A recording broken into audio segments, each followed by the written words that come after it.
ನಮಸ್ಕಾರ ಎಲ್ರಿಗೂ, welcome to KPSC times. So ನಾವು ಎಲ್ಲ ಇಂಪಾರ್ಟೆಂಟ್ ಸಮಿಟ್ಸ್ಗಳು 2020ಯಲ್ಲಿ ಕಂಡಕ್ಟ್ ಆಗಿರುವಂಥದ್ದು ಎಲ್ಲ ಇಂಪಾರ್ಟೆಂಟ್ ಸಮಿಟ್ಸ್ಗಳು ಯಾವುದ್ಯಾವ್ದು ನಮಗೆ ಎಕ್ಸಾಮ್ಗೆ ತುಂಬ ಇಂಪಾರ್ಟೆಂಟ್ ಆಗುತ್ತೆ ಅವನ್ನೆಲ್ಲದನ್ನೂ ಕೂಡ ಈ ವಿಡಿಯೋಲಿ ಡಿಸ್ಕಸ್ ಮಾಡ್ಕೊಳ್ಳೋಣ.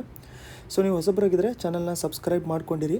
ನಮ್ಮ ಇನ್ಸ್ಟಾಗ್ರಾಮ್ ಪೇಜಸ್ಸು KPSC ಕನ್ನಡಿಗ ಮತ್ತು KPSC ಟೈಮ್ಸು ಕೂಡ ನೀವು ಫಾಲೋ ಮಾಡ್ಕೊಂಡಿರ್ಬೋದು. ಫಸ್ಟು ನಾವು ನೋಡ್ಕೋಬೇಕಾಗಿರುವಂಥದ್ದು ಆಸಿಯಾನ್ ಫುಲ್ ಫಾರ್ಮ್ ಏನು ಅಂತಂದರೆ association of south East Asian Nations 2020 ಅಂತ. ಸೊ ಇದರ 37th ಮೀಟಿಂಗ್ ಬಂದ್ಬಿಟ್ಟು ರೀಸೆಂಟಾಗಿ ಕಂಡಕ್ಟ್ ಆಗಿತ್ತು. ಅದು 12th ನವಂಬರ್ 2020. ಸೊ ಇವಾಗ ಕೋವಿಡ್ ಸಿಚುವೇಶನ್ ಇರೋದ್ರಿಂದ ಸುಮಾರು ಎಲ್ಲ ಮೀಟಿಂಗ್ಸ್ಗಳು ಕೂಡ ಮಾರ್ಚ್ ಆದಮೇಲೆ ಯಾವ್ದು ಕಂಡಕ್ಟ್ ಆಗಿದ್ದಾವೆ ಎಲ್ಲದೂ ಕೂಡ ವರ್ಚುವಲಿ ಕಂಡಕ್ಟ್ ಆಗಿದೆ. ಅಂತಂದರೆ ಒಂದು ವಿಡಿಯೋ ಕಾನ್ಫರೆನ್ಸ್ ಮೂಲಕ ಅವು ಕಂಡಕ್ಟ್ ಮಾಡ್ಕೊಂಡಿರ್ತಾರೆ. ಆ ಥರ ಕಂಡಕ್ಟ್ ಮಾಡ್ಕೊಂಡಿದ್ರೂ ಕೂಡ ಒಂದು ಹೋಸ್ಟ್ ದೇಶ ಅಂತ ಇರುತ್ತೆ. ಅಂತಂದರೆ ಯಾವ ದೇಶದ ಹತ್ರ ಚೇರ್ಮನ್ಶಿಪ್ ಇರುತ್ತೆ ಅಥವಾ ಪ್ರೆಸಿಡೆನ್ಸಿ ಇರುತ್ತೆ ಅದನ್ನು ಕೂಡ ನಾವು ನೋಡ್ಕೊಳ್ಬೇಕು. ಸೊ ಇಲ್ಲಿ ವರ್ಚುವಲ್ ಮೀಟಿಂಗ್ ಕಂಡಕ್ಟ್ ಆಗಿತ್ತು. ಇದರ ಪ್ರೆಸಿಡೆಂಟ್ ಯಾರಿದ್ರು ಅಂತಂದರೆ ವಿಯೆಟ್ನಾಮಿನ ಪ್ರೈಮ್ ಮಿನಿಸ್ಟರು ಇದರ ಪ್ರೆಸಿಡೆಂಟ್ ಆಗಿದ್ದರು. ಸೊ ಇಂಪಾರ್ಟೆಂಟ್ ಏನು ಅಂತಂದರೆ ಆಸಿಯಾನಿಂದು ವಿಯೆಟ್ನಾಮ್ ಅಂತ ನೆನ್ಪಿಟ್ಕೊಂಡಿರಿ. ವಿಯೆಟ್ನಾಮಿನ ಪ್ರೈಮ್ ಮಿನಿಸ್ಟರು ಇದರ ಪ್ರೆಸಿಡೆಂಟ್ ಆಗಿದ್ದರು. ಬ್ಯಾಕ್ ಡ್ರಾಪ್ ಇತ್ತಲ್ಲ ಅಂತಂದರೆ COVID-19 ಪ್ಯಾಂಡಮಿಕ್ಕಿನ ಬ್ಯಾಕ್ ಡ್ರಾಪ್ ಇತ್ತಲ್ಲ ಅದಕ್ಕೋಸ್ಕರ ಅವರದರ ಪ್ರೆಸಿಡೆಂಟ್ ಆಗಿ ಕಂಡಕ್ಟ್ ಮಾಡ್ಕೊಂಡಿದ್ರು. ಥೀಮ್ ಏನಿತ್ತು ಅಂತಂದರೆ ಕೊಹೆಸಿವ್ ಆ್ಯಂಡ್ ರೆಸ್ಪಾನ್ಸಿವ್ ಆಸಿಯಾನ್ ಅಂತ. ಸೆಕೆಂಡ್ ನಾವು ನೋಡ್ಕೋಬೇಕಾಗಿರುವಂಥದ್ದು ಬ್ರಿಕ್ಸ್ ಅಂತ. ಬ್ರಿಕ್ಸ್ ಫುಲ್ ಫಾರ್ಮ್ ಏನು? ಬ್ರಿಕ್ಸ್ ಅಂತಂದರೆ ಬ್ರೆಜಿಲ್, ರಷ್ಯಾ, ಇಂಡಿಯಾ, ಚೈನಾ ಮತ್ತು ಸೌತ್ ಆಫ್ರಿಕಾ. ಸೊ ಹೊಸ ದೇಶ ಯಾವ್ದು ಆ್ಯಡ್ ಆಗಿರುವಂಥದ್ದು ಬ್ರಿಕ್ಸಲ್ಲಿ ಅಂತಂದರೆ ಅದು ಸೌತ್ ಆಫ್ರಿಕಾ. ಇದು ತುಂಬ ಇಂಪಾರ್ಟೆಂಟ್ ನಮಗೆ. ಇವಾಗ 12th ಬ್ರಿಕ್ಸ್ ಸಮಿಟು ಕಂಡಕ್ಟ್ ಆಗಿತ್ತು ರೀಸೆಂಟಾಗಿ. ಸಿಮಿಲರ್ ಆಗಿ ಕೋವಿಡ್ ಸಿಚುವೇಶನ್ ಇರೋದ್ರಿಂದ ಏನಾಯಿತು ಅಂತಂದರೆ ಇದು ವರ್ಚುವಲಿ ಕಂಡಕ್ಟ್ ಮಾಡ್ಕೊಂಡ್ಬಿಟ್ಟಿದ್ರು. ಸೊ ಇದನ್ನು ಇನ್ನೊಂದು ಸರಿ ಶೆಡ್ಯೂಲ್ ಆ್ಯಕ್ಚುಲಾಗಿ ಮಾಡ್ಕೊಂಡಿದ್ದು ಬಂದ್ಬಿಟ್ಟು ಜುಲೈ 2020ಯಲ್ಲಿ ಎಲ್ಲಿ ಕಂಡಕ್ಟ್ ಆಗಬೇಕಾಗಿತ್ತು? Saint Petersburg. ಎಲ್ಲಿರುವಂಥದ್ದು ಇದು ಅಂತಂದರೆ ರಷ್ಯಾ. ತುಂಬ ಇಂಪಾರ್ಟೆಂಟ್ ಇದು. ಬಟ್ ಕೋವಿಡ್ ಸಿಚುವೇಶನ್ ಇರೋದ್ರಿಂದ ಏನಾಯಿತು ಅಂತಂದರೆ ಅದನ್ನು ವರ್ಚುವಲಿ ಅವರು ಕಂಡಕ್ಟ್ ಮಾಡ್ಕೊಂಡಿದ್ರು. ಯಾವಾಗ? 17th ನವಂಬರ್ 2020 ಅಂತ. ಥೀಮ್ ಏನಿತ್ತು ಅಂತಂದರೆ BRICS partnership for global stability, shared security and innovative growth. Third ಬಂದ್ಬಿಟ್ಟು ನಮಗೆ G20 ಲೀಡರ್ ಸಮಿಟ್ 2020-2021. ಸೊ ಇದನ್ನು ಕೂಡ ವರ್ಚುವಲಿ ಕಂಡಕ್ಟ್ ಮಾಡ್ಕೊಂಡಿದ್ರು. ಬಟ್ ಪ್ರೆಸಿಡೆನ್ಸಿ ಯಾರ್ದಿತ್ತು ಅಂತಂದರೆ ಇದರದ್ದು ಸೌದಿ ಅರೇಬಿಯಾ. ಪ್ರೆಸಿಡೆನ್ಸಿ ಬಂದ್ಬಿಟ್ಟು ಸೌದಿ ಅರೇಬಿಯಾದಿತ್ತು. ಆಸಿಯಾನಿಂದ ಪ್ರೆಸಿಡೆಂಟ್ ಯಾರಿದ್ರು ಅಂತಂದರೆ ವಿಯೆಟ್ನಾಮಿನ ಪ್ರೈಮ್ ಮಿನಿಸ್ಟರು. ಥೀಮ್ ಏನಿತ್ತು? Realising opportunities of the 21st century for all ಅಂತ ಹೇಳ್ಬಿಟ್ಟು. ಸೊ ಇದು G20 2021 ಸಮಿಟ್ ಎಲ್ಲಿ ಕಂಡಕ್ಟ್ ಆಗುತ್ತೆ ಅಂತ ಕೇಳಿದ್ರೆ ಅದು ಬಂದ್ಬಿಟ್ಟು ನಮಗೆ ಇಟಲಿಯಲ್ಲಿ ಕಂಡಕ್ಟ್ ಆಗುತ್ತೆ. ನೆಕ್ಸ್ಟ್ ಇಯರು ಇಟಲಿಯಲ್ಲಿ ಕಂಡಕ್ಟ್ ಮಾಡ್ಕೊಂಡಿರ್ತಾರೆ. ಸೊ ಇವಾಗ ನಿಮ್ಗೆ ಆ್ಯಕ್ಟಿವಿಟಿ ಏನು ಅಂತಂದರೆ G20 ರಿಲೇಟೆಡ್ಡು ಕೆಲವೊಂದು ಪಾಯಿಂಟ್ಸ್ನ ನೀವು ನೋಡ್ಕೊಂಡಿರಿ. ಅಂತಂದರೆ ಯಾವ್ಯಾವ ದೇಶಗಳು ಬರ್ತವೆ ಅದರಲ್ಲಿ ಅವನ್ನ ನೋಡ್ಕೊಂಡಿರಿ, ಯಾವ ರೀಜನ್ಸ್ ಬರುತ್ತೆ ಅದನ್ನು ನೋಡ್ಕೊಂಡಿರಿ. ಅದಾದಮೇಲೆ G20 ಟಾಕ್ಸ್ ಏನಿದೆಯಲ್ಲ ಎಕನಾಮಿಕ್ ಕ್ರೈಸಿಸ್ ಮೇಲೆ ರಾಜ್ಯಸಭಾ ಟಿವಿಯಲ್ಲಿ ಟೆಲಿಕಾಸ್ಟ್ ಆಗಿತ್ತು, ಅದ್ರ ಬಗ್ಗೆ ನೋಡ್ಕೊಂಡಿರಿ.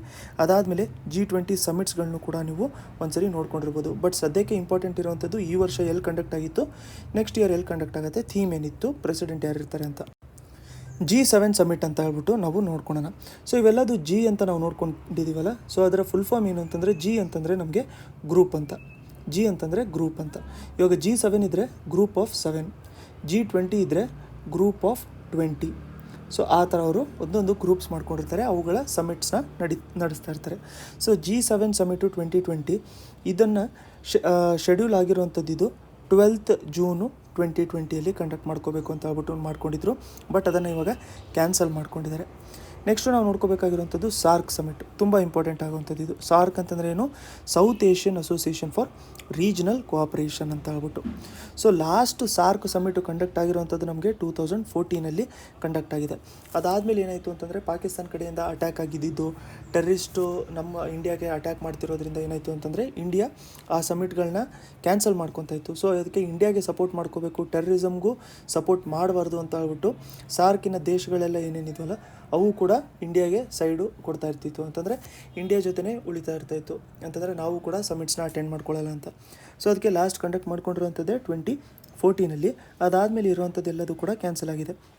ಸೊ 24 ಸೆಪ್ಟೆಂಬರ್ 2020ಯಲ್ಲಿ ಫಾರಿನ್ ಮಿನಿಸ್ಟರ್ಸ್ ಏನಿದಾರಲ್ಲ ಸಾರ್ಕ್ ದೇಶದ್ದು ಅವರೆಲ್ಲರೂ ಒಂದು ಇನ್ಫಾರ್ಮಲ್ ಮೀಟಿಂಗ್ನ ಕಂಡಕ್ಟ್ ಮಾಡ್ಕೊಂಡಿದ್ರು. ಯಾವಾಗ ಅಂತಂದರೆ ಯುನೈಟೆಡ್ ನೇಷನ್ಸ್ ಜನರಲ್ ಅಸೆಂಬ್ಲಿಯ ಸೈಡ್ ಲೈನ್ಸಲ್ಲಿ. ಅಂತಂದರೆ ಯುನೈಟೆಡ್ ನೇಷನ್ಸ್ ಜನರಲ್ ಅಸೆಂಬ್ಲಿ ನಡೀತಾ ಇರುತ್ತೆ, ಬಟ್ ಅದರ ಸೈಡಲ್ಲೇ ಅವರೊಂದು ಇನ್ಫಾರ್ಮಲ್ ಮೀಟಿಂಗು, ಅಂತಂದರೆ ಅದನ್ನು ಫಾರ್ಮಲಿ ಅನೌನ್ಸ್ ಮಾಡ್ಕೊಂಡಿರಲ್ಲ, ಬಟ್ ಅದರಿಂದ ಏನೋ ಔಟ್ಕಮ್ ಅಷ್ಟೊಂದು ಇರಲ್ಲ, ಬಟ್ ಅವರು ನಾರ್ಮಲಾಗಿ ಮಾತಾಡ್ಕೊಂಡ್ಬಿಟ್ಟಿರ್ತಾರೆ. ಸೊ ಅದನ್ನು ಒಂದು ಮೀಟಿಂಗ್ ಅಂತ ಕರೆದಿರ್ತಾರೆ, ಅದನ್ನು ಇನ್ಫಾರ್ಮಲ್ ಮೀಟಿಂಗ್ ಅಂತ ನಾವು ಹೇಳ್ಕೊಬೋದು. ಅದು ಸಾರ್ಕ್ ಸಮಿಟ್ 2020 ಯಾವ ಸೈಡ್ ಲೈನ್ಸಲ್ಲಿ ಅಂತಂದರೆ United Nations general assembly. Next India science Congress 2020 most important ಇದು. ಸೊ ಇಂಡಿಯಾ ಸೈನ್ಸ್ ಕಾಂಗ್ರೆಸ್ 2020 ಎಲ್ಲಿ ನಡೆದಿತ್ತು ಅಂತ ಕೇಳ್ತಾರೆ, ತುಂಬ ಇಂಪಾರ್ಟೆಂಟ್ ಕ್ವೆಶನ್ನು. ಅದು ಬಂದ್ಬಿಟ್ಟು ನಮಗೆ ಬೆಂಗಳೂರು. ಮೋಸ್ಟ್ ಇಂಪಾರ್ಟೆಂಟ್ ಕ್ವೆಶನ್ ಇದು ಎಲ್ಲಿ ನಡೆದಿತ್ತು ಅಂತಂದರೆ ಬೆಂಗಳೂರಲ್ಲಿ ನಡೆದಿತ್ತು. ಯೂಶಲಿ ಜಾನ್ವರಿಯಲ್ಲೇ ನಡೆಯುತ್ತೆ, ಅದು ಯಾವಾಗಲೂ ಕೂಡ ಪ್ರತಿ ವರ್ಷವೂ ಕೂಡ ಜಾನ್ವರಿಯಲ್ಲೇ ನಡೆಯುತ್ತೆ. ಜಾನ್ವರಿ ಅಂತಂದರೆ ಹೊಸ ವರ್ಷ ಸ್ಟಾರ್ಟ್ ಆದ ತಕ್ಷಣ ನಮಗೆ ಸೈನ್ಸ್ ಕಾಂಗ್ರೆಸ್ ನಡೆಯುತ್ತೆ. ಅದಾದಮೇಲೆ ನಮಗೆ ಪ್ರವಾಸಿ ಭಾರತೀಯ ದಿವಸ ನಡೆಯುತ್ತೆ 9th ಜಾನ್ವರಿಯಿಂದ. ಸೊ ಈ ಸರಿ ನಡೆದಿರುವಂಥದ್ದು 107th Indian science Congress. Theme ಏನಿತ್ತು ಅಂತಂದರೆ science and technology rural development. ಇವಾಗಲೇ ಈ ವರ್ಷ ಕಂಡಕ್ಟ್ ಆಗಿರುವಂಥ ಎಕ್ಸಾಮ್ಸ್ಗಳಲ್ಲಿ ಥೀಮ್ ಏನು ಅಂತ ಕೇಳಿದ್ದಾರೆ. ಸೊ ಈ ಕ್ವೆಶನ್ಸು ತುಂಬ ಇಂಪಾರ್ಟೆಂಟ್ ಆಗುತ್ತೆ, ರಿಪೀಟ್ ಆಗುವಂಥ ಪ್ರಾಬಿಬಿಲಿಟಿ ತುಂಬ ಜಾಸ್ತಿ ಇರುತ್ತೆ. ನೆಕ್ಸ್ಟು ಬಂದ್ಬಿಟ್ಟು ನಮಗೆ ಶಾಂಘೈ ಕೋಆಪರೇಷನ್ ಆರ್ಗನೈಸೇಷನ್ನು. ಸೊ ಮುಂಚೆ ಇಂಡಿಯಾ ಮತ್ತು ಪಾಕಿಸ್ತಾನ SCOದು ಪಾರ್ಟ್ ಇರ್ತಾ ಇರಲಿಲ್ಲ, ಬಟ್ 2017 ಏನಾಯಿತು ಅಂತಂದರೆ ಇಂಡಿಯಾ ಮತ್ತು ಪಾಕಿಸ್ತಾನ್ ಇಬ್ಬರೂ ಕೂಡ ಮೆಂಬರ್ ಅಂತ ಹೇಳ್ಬಿಟ್ಟು ಜಾಯಿನ್ ಮಾಡಿಸ್ಕೊಂಡ್ರು. ಎಲ್ಲಿ? ಶಾಂಘೈ ಕೋಆಪರೇಷನ್ ಆರ್ಗನೈಸೇಷನಲ್ಲಿ. So Shanghai Cooperation Organisation summit 2020 ಯಾವಾಗ ನಡೆದಿತ್ತು? 10th ನವಂಬರ್ 2020 ನಡೆದಿತ್ತು. ವರ್ಚುವಲಿನೇ ಕಂಡಕ್ಟ್ ಮಾಡ್ಕೊಂಡಿದ್ರು. ಚೇರ್ಮನ್ ಯಾರಿದ್ರು ಅಂತಂದರೆ ರಷ್ಯಾದು. ಸೊ ಎಲ್ಲದೂ ಕೂಡ ಚೇರ್ಮನ್ ಇಂಪಾರ್ಟೆಂಟು. ಥೀಮ್ ಏನಿತ್ತು ಅಂತಂದರೆ reformed multilateralism. Next East Asia summit 2020. So 15th East Asia summit ಇದನ್ನು ಕೂಡ 10th ನವಂಬರ್ ಕಂಡಕ್ಟ್ ಮಾಡ್ಕೊಂಡಿದ್ರು. ಚೇರ್ಮನ್ನು ವಿಯೆಟ್ನಾಮಿನ ಪ್ರೈಮ್ ಮಿನಿಸ್ಟರ್ ಇದ್ದರು. ತುಂಬ ಇಂಪಾರ್ಟೆಂಟು. ಸೊ ಎರಡಾಯಿತು ನಮಗೆ, ಒಂದು ಈಸ್ಟ್ ಏಷ್ಯಾ ಸಮಿಟ್ಟು, ಅದಾದಮೇಲೆ ಆಸಿಯಾನ್. ಈಸ್ಟ್ ಏಷ್ಯಾ ಸಮಿಟ್ಟು ಮತ್ತು ಆಸಿಯಾನ್ ಎರಡೂ ಕೂಡ ಈಸ್ಟ್ ಏಷ್ಯಾ ರಿಲೇಟೆಡ್ ಇದೆ ನೋಡಿ. ಎರಡಕ್ಕೂ ಕೂಡ ನಮಗೆ ಪ್ರೆಸಿಡೆಂಟ್ ಯಾರಿದ್ರು ಅಂತಂದರೆ ವಿಯೆಟ್ನಾಮಿನ ಪ್ರೈಮ್ ಮಿನಿಸ್ಟರ್ ಆಗಿದ್ದರು. ನೆಕ್ಸ್ಟು ನಮಗೆ APEC, Asia Pacific Economic Cooperation summit 2020 ಅಂತ. ಸೊ 21st ನವಂಬರ್ ಕಂಡಕ್ಟ್ ಮಾಡ್ಕೊಂಡಿದ್ರು. ಎಪೆಕ್ಕಿನ ಚೇರ್ಮನ್ ಯಾರಿದ್ರು ಅಂತಂದರೆ ಮಲೇಷಿಯನ್ ಪ್ರೈಮ್ ಮಿನಿಸ್ಟರ್ ಇದ್ದರು. ಥೀಮ್ ಏನಿತ್ತು ನೋಡ್ಕೊಳ್ಳೋಣ ಈಗ. ಸೊ ಎಪೆಕ್ಕಿನ ಥೀಮ್ ಬಂದ್ಬಿಟ್ಟು optimising human potential towards a resilient future of shared prosperity, pivot, prioritise, ಅದಾದಮೇಲೆ ಪ್ರೋಗ್ರೆಸ್. ಸೊ ಇದು ಒಂದು ಥೀಮ್ ಇತ್ತು. ಸೊ ಇಷ್ಟು ದೊಡ್ಡ ಥೀಮ್ ಕೇಳುವಂಥದ್ದು ಆಪ್ಷನ್ಸಲ್ಲಿ ಪ್ರಯಾರಿಟಿ ಕಮ್ಮಿ, ಬಟ್ ಥೀಮ್ ಕೇಳಿಬಿಟ್ಟು ಯಾವ ಸಮಿಟಿನ ಥೀಮ್ ಇತ್ತು ಅಂತ ಹೇಳ್ಬಿಟ್ಟು ಕೇಳ್ಬೋದು. ಇದನ್ನು ನೆನಪಿಟ್ಕೊಂಡಿರಿ. ಎಪೆಕ್ಕಿಂದು ಇತ್ತು, ಏಷ್ಯಾ ಪೆಸಿಫಿಕ್ ಎಕನಾಮಿಕ್ ಕೋಆಪರೇಷನ್ದು. ನೆಕ್ಸ್ಟು ಬೀಮ್ಸ್ಟೆಕ್, ಇದು ತುಂಬ ಇಂಪಾರ್ಟೆಂಟು. ಯಾಕೆ ಅಂತಂದರೆ 15th ಬೀಮ್ಸ್ಟೆಕ್ ಅಂತಂದರೆ ಅದು ಬೇ ಆಫ್ ಬೆಂಗಾಲ್ ಇನಿಷಿಯೇಟಿವ್ ಅಂತ ಹೇಳ್ಬಿಟ್ಟು ಬಂದಿರುತ್ತೆ. ಸೊ ಬೀಮ್ಸ್ಟೆಕ್ಕಿಂದು ಶೆಡ್ಯೂಲ್ ಮಾಡ್ಕೊಂಡಿದ್ರು ಡಿಸೆಂಬರಲ್ಲಿ, ಬಟ್ ಅದನ್ನು ಇವಾಗ ಕ್ಯಾನ್ಸಲ್ ಮಾಡಿಕೊಂಡು ಜಾನ್ವರಿ 2021 ಇದನ್ನು ಕಂಡಕ್ಟ್ ಮಾಡ್ಕೊತಾರಂತೆ. ಸೊ ಬೀಮ್ಸ್ಟೆಕ್ಕಿಂದು ನಿಮಗೆ ರಾಜ್ಯಸಭಾ ಟಿವಿದು ಡಿಬೇಟ್ಸ್ ಇದ್ದರೆ ಅದನ್ನು ನೋಡ್ಕೊಂಡಿರಿ. ಬೀಮ್ಸ್ಟೆಕ್ಕು ಮತ್ತು ಸಾರ್ಕಲ್ಲಿ ಡಿಫ್ರೆನ್ಸ್ ಏನಿರ್ತಾರೆ ಮೆಂಬರ್ಸು ಅದನ್ನು ನೋಡ್ಕೊಂಡಿರಿ. ಬೀಮ್ಸ್ಟೆಕ್ ಅಂತಂದರೆ ಬೇ ಆಫ್ ಬೆಂಗಾಲ್ ಇನಿಷಿಯೇಟಿವ್ ಬರುತ್ತೆ. ಈಗ ಎಕ್ಸಾಂಪಲ್ ನಾವು ಏನಾದರೂ ಇಂಡಿಯಾನ ಈ ಥರ ತೊಗೊಂಡು ಇಲ್ಲೆಲ್ಲ ಬೇರೆ ಕಂಟ್ರೀಸ್ ತೊಗೊಂಡ್ರೆ ಇಲ್ಲಿ ನಮಗೆ ಬೇ ಆಫ್ ಬೆಂಗಾಲ್ ಬರುತ್ತೆ. ಸೊ ಬೇ ಆಫ್ ಬೆಂಗಾಲಿಗೆ ಸುತ್ತ ಇರುವಂಥ ದೇಶಗಳೆಲ್ಲದೂ ಕೂಡ ಇದರಲ್ಲಿ ಬೀಮ್ಸ್ಟೆಕ್ಕಲ್ಲಿ ಪಾರ್ಟ್ ಆಗಿರ್ತಾರೆ. ಸೊ ಎಲ್ಲದೂ ಕೂಡ ಡಿಫ್ರೆನ್ಸ್ನ ನೀವು ನೋಡ್ಕೊಂಡಿರಿ, ಇಂಪಾರ್ಟೆಂಟ್ ಆಗಿರುತ್ತೆ. Next nuclear security conference 2020. So 10th ಇಂದ 14th ಫೆಬ್ರವರಿ ಕಂಡಕ್ಟ್ ಮಾಡ್ಕೊಂಡಿದ್ರು. ಎಲ್ಲಿ? ವಿಯೆನ್ನಾದಲ್ಲಿ. ಎಲ್ಲಿರುವಂಥದ್ದು ವಿಯೆನ್ನಾ ಅಂತಂದರೆ ವಿಯೆನ್ನಾ ಇರುವಂಥದ್ದು ಆಸ್ಟ್ರಿಯಲ್ಲಿ. ನೆಕ್ಸ್ಟು ನಾವು ಓಪೆಕ್ ಸಮಿಟ್ ನೋಡ್ಕೊಳ್ಳೋಣ. ಓಪೆಕ್ ಅಂತಂದ್ರೆ ಏನು? Organisation of petroleum exporting committees ಅಂತ ಹೇಳ್ಬಿಟ್ಟು organisation of petroleum exporting countries. So ಅಂತಂದರೆ ಪೆಟ್ರೋಲಿಯಂ ಏನು ಎಕ್ಸ್ಪೋರ್ಟ್ ಮಾಡ್ತಾರಲ್ಲ ದೇಶಗಳು, ಆ ಎಲ್ಲ ದೇಶಗಳು ಕೂಡ ಇದರಲ್ಲಿ ಪಾರ್ಟ್ ಆಗಿರ್ತವೆ.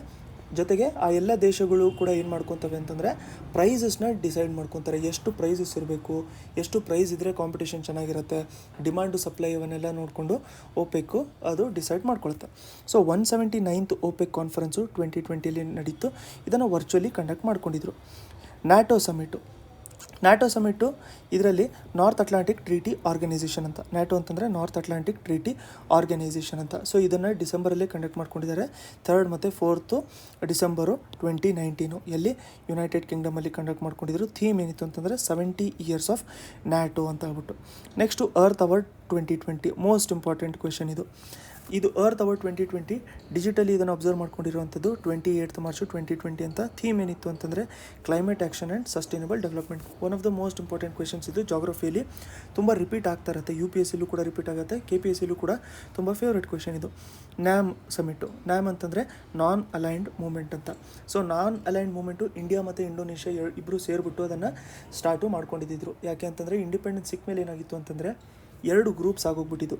ಒಂದು ಬಂದ್ಬಿಟ್ಟು USA ಕಡೆಗೆ ಎಲ್ಲರೂ ಕೆಲವೊಂದು ಕಂಟ್ರೀಸು ಸಪೋರ್ಟ್ ಮಾಡ್ತಾಯಿದ್ರು. ಇನ್ನೊಂದು ಬಂದ್ಬಿಟ್ಟು ಆ ಟೈಮಲ್ಲಿ USSR ಇತ್ತು, ರಷ್ಯಾ ಇರಲಿಲ್ಲಲ್ಲ.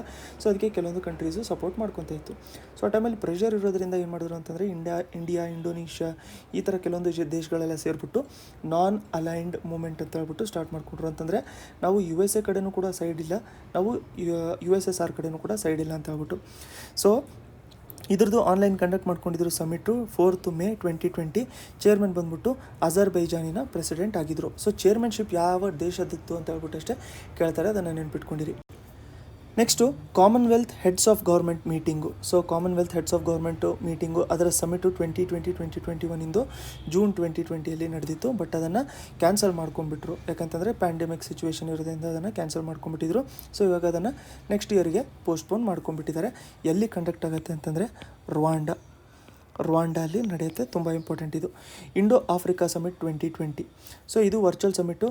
ಇದನ್ನು ಫೆಬ್ರವರಿ 2020 ಕಂಡಕ್ಟ್ ಮಾಡ್ಕೊಂಡಿದ್ರು. ಅದಾದಮೇಲೆ ಕಾನ್ಫರೆನ್ಸ್ ಆಫ್ ಪಾರ್ಟೀಸ್ COP ಅಂತ ಬಂದರೆ ಕಾನ್ಫರೆನ್ಸ್ ಆಫ್ ಪಾರ್ಟೀಸ್ ಅಂತ ಬರುತ್ತೆ. COP ಅಂತ ಬಂದಿದ್ದರೆ ಯೂಶ್ವಲಿ ಎನ್ವೈರ್ಮೆಂಟ್ ರಿಲೇಟೆಡ್ ಇರುತ್ತೆ.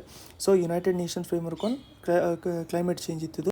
ಸೊ UNFCCC ಅಂತಂದರೆ ಯುನೈಟೆಡ್ ನೇಷನ್ಸ್ ಫ್ರೇಮ್ವರ್ಕ್ ಕನ್ವೆನ್ಷನ್, ಅದು ಒಂದು ಕ್ಲೈಮೇಟ್ ಚೇಂಜ್ ಮೇಲೆ. ಸೊ ಇದರದ್ದು 25th ಕಾನ್ಫರೆನ್ಸ್ ಆಫ್ ಪಾರ್ಟೀಸು ಇದನ್ನು 2 ಮತ್ತು 3 ಡಿಸೆಂಬರ್ 2019 ಕಂಡಕ್ಟ್ ಮಾಡ್ಕೊಂಡಿದ್ರು. ಎಲ್ಲಿ ಅಂತಂದರೆ ಮ್ಯಾಡ್ರಿಡ್, ಸ್ಪೇನ್. ಮೋಸ್ಟ್ ಇಂಪಾರ್ಟೆಂಟ್ ಇದು. ಇದು ಯಾಕೆ ಅಂತಂದರೆ 2015 ಪ್ಯಾರಿಸ್ ಕ್ಲೈಮೇಟ್ ಚೇಂಜ್ ಅಗ್ರಿಮೆಂಟ್ ಏನು ಸೈನ್ ಮಾಡ್ಕೊಂಡಿದ್ರಲ್ಲ, ಅದನ್ನು ಅಪ್ಡೇಟ್ ಮಾಡ್ಕೊಳ್ಳೋದಕ್ಕೋಸ್ಕರ ಅಂತಂದರೆ ಅದನ್ನು ನೀಟಾಗಿ ಡಾಕ್ಯುಮೆಂಟ್ ಮಾಡಿಸ್ಕೊಳ್ಳೋದಕ್ಕೋಸ್ಕರ ಅಂತ ಹೇಳ್ಬಿಟ್ಟು 2019 ಮ್ಯಾಡ್ರಿಡ್ ಸ್ಪೇನಲ್ಲಿ ಮೀಟ್ ಆಗಿದ್ದರು. ಸೊ ಪ್ರೆಸಿಡೆಂಟ್ ಯಾರಾಗಿದ್ದರು ಅಂತಂದರೆ ಚಿಲಿ. ಇದರ ಪ್ರೆಸಿಡೆಂಟು ಚಿಲಿ ಕಂಟ್ರಿ ಬಂದ್ಬಿಟ್ಟು ಇದನ್ನು ಪ್ರೆಸೈಡು ಮಾಡ್ಕೊಂಡಿದ್ದಿತ್ತು.